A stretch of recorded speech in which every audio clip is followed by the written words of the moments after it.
Sir, Yes. how do you respond to the drug use accusations made by no less than your sister, Senator Amy Marcos, against you and the First Family?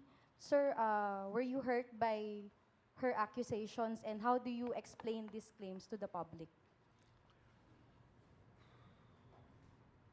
It's anathema to me to talk about family matters generally in public.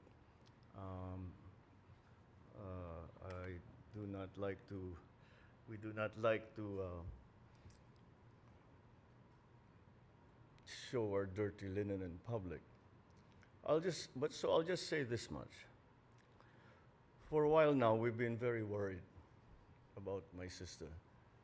When I say we, I'm talking about friends and family. And the reason that is because the lady that you see talking on TV is not my sister. And that view is shared by our cousins, our friends. Hindi siya yan. Ano nang hindi siya yan? So that's why we worry. So we are very worried about her.